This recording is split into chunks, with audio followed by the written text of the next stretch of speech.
प्राणायाम धातुए, अधातुए एवं उपधातुए। तो देखिए एनसीईआरटी से कितने 6 to 12 इम्पोर्टेंट आपके क्वेश्चंस हैं और जो आने वाली भर्तियां हैं उनके लिए काफी इम्पोर्टेंट ये लेक्चर रहने वाला है। तो देखिए सबसे पहले जो हमें पढ़ना है वो क्या पढ़ना है इस चैप्टर में, धातुएं एवं अधातुएं, मेटल्स एंड नॉन मेटल्स। तो देखिए इसमें क्या है, परिचय पढ़ लेते हैं। सबसे पहले इंट्रोडक्शन। इलेक्ट्रॉनिक विनिमय के आधार पर सभी ज्ञात तत्वों को 3 समूहों में वर्गीकृत किया जाता है। तो ये 3 समूह कौन कौन से हैं हमारे? नंबर 1 धातुएं या मेटल्स, नंबर 2 अधातुएं नॉन मेटल्स, अर्धधातुएं या उपधातुएं जिन्हें हम कहेंगे सेमी मेटल्स और मेटालॉइड्स। तो सबसे पहले जो हमारा इसमें टॉपिक आएगा वो आएगा धातुएं। तो धातुएं कहते किसको हैं, धातुएं क्या होती हैं? तो देखिए धातुएं किसको बोलते हैं? वे तत्व जो आसानी से इलेक्ट्रॉन त्याग कर धनायन का निर्माण करते हैं धातु कहलाते हैं। तो क्या डेफिनेशन है धातु की? वे तत्व जो आसानी से इलेक्ट्रॉन त्याग कर धनायन का निर्माण करते हैं धातु कहलाते हैं। लेकिन आपका क्वेश्चन पूछेगा एक ऐसी धातु बताओ कि जो धनायन नहीं त्यागता, तो वो कौन सा? हाइड्रोजन।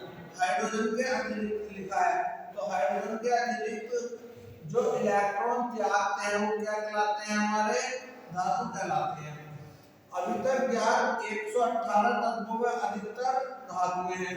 तो कितने तत्वों में? 118 तत्वों में अधिकतर क्या हैं? धातुएं हैं।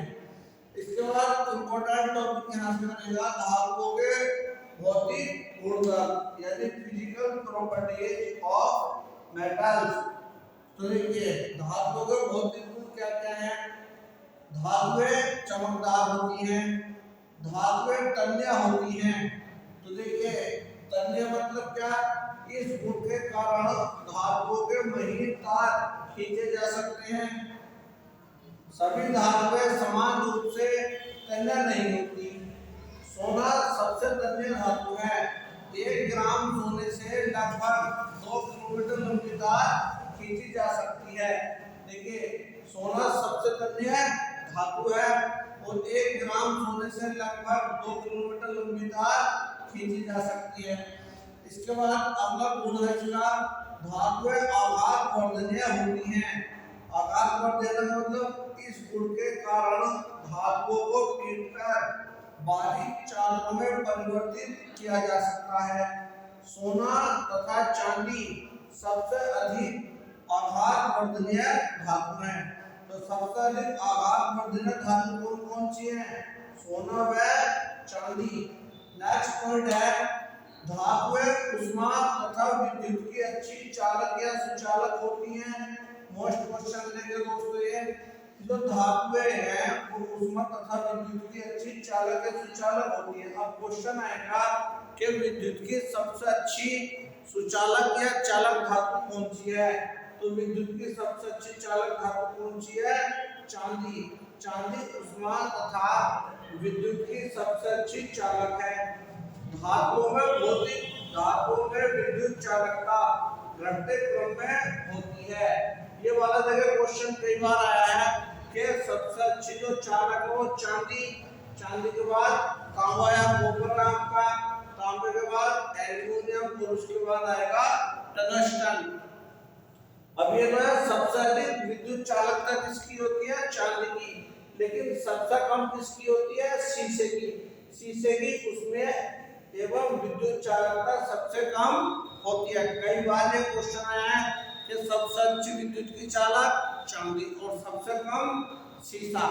अगला देखेंगे हम, धातुएं साधारण ताप पर ठोस होती हैं। कितने डिग्री सेंटीग्रेड पर? 25। लेकिन क्वेश्चन पूछेगा एक ऐसी धातु बताओ जो ठोस ना होकर द्रव अवस्था में रहती है। तो ऐसी कौन सी धातु है? मरकरी। Ag को छोड़कर गैलियम 30 डिग्री सेंटीग्रेड तापमान पर पिघल जाती है।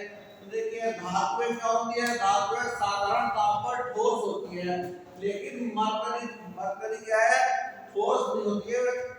इसलिए लिखा है क्वेश्चन आएगा कि एक ऐसी धातु बताओ जो नदी जो ठोस नहीं होती, द्रव अवस्था में पाई जाती, तो वह आपकी मरकरी या Ag। नेक्स्ट पॉइंट है धातुएं सामान्यतः कठोर होती हैं। तो लगभग सभी धातुएं कठोर होती हैं, इन्हें चाकू से नहीं काटा जा सकता, परंतु लिथियम, सोडियम तथा पोटेशियम धातुएं मुलायम होती हैं और इन्हें चाकू से काटा जा सकता है। नेक्स्ट पॉइंट है इसमें सामान्यतः धातुओं के गलनांक तथा क्वथनांक उच्च होते हैं। धातुओं के घनत्व उच्च होते हैं, अर्थात ये भारी होते हैं।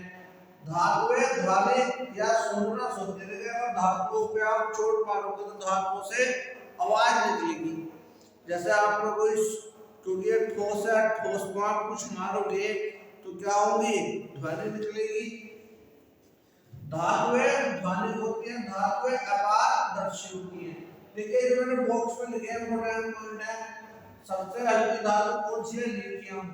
सबसे भारी धातु ओस्मियम। सबसे कठोर धातु क्रोमियम। सबसे मजबूत धातु टंगस्टन। तो एक बार इनको देख लेना, मोस्ट है ये। धातुओं में ऑक्साइड की प्रकृति कैसी होती है, क्षारीय होती है। कई बार ये एग्जाम में आया कि ये जो धातुएं होती है वो अम्लीय होती है या क्षारीय होती है। तो जो धातुएं होती है वो क्षारीय होती है, लेकिन एक्सेप्शन या अपवाद किसमें है, क्रोमियम। क्रोमियम ऑक्साइड की प्रकृति कैसी होती है, अम्लीय। ये ध्यान रखना है, क्रोमियम की जो प्रकृति है वो अम्लीय होगी और जो अन्य धातुएं हैं उनकी प्रकृति क्षारीय होती है। नेक्स्ट पॉइंट है जंग रहित लोहा बनाने के लिए कौन सी धातु प्रयोग करते हैं। तो जंग रहित लोहा बनाने के लिए धातु में आप जो है ये क्रोमियम धातु यूज करते हैं। सबसे अधिक अभिक्रियाशील धातु पोटेशियम है। सबसे कम अभिक्रियाशील धातु सोना है।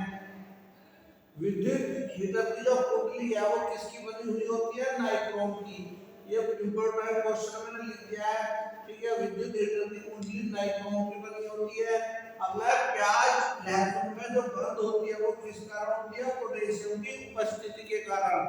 इंपॉर्टेंट क्वेश्चन है, प्याज और लहसुन में जो गंध होती है वो पोटेशियम की उपस्थिति के कारण होती है।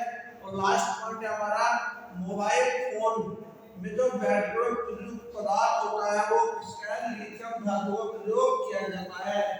लिखा हुआ मोबाइल फोन में, मोबाइल फोन बैटरी में मुख्यतः कौन सी धातु यूज होती है, लिथियम धातु यूज होती है।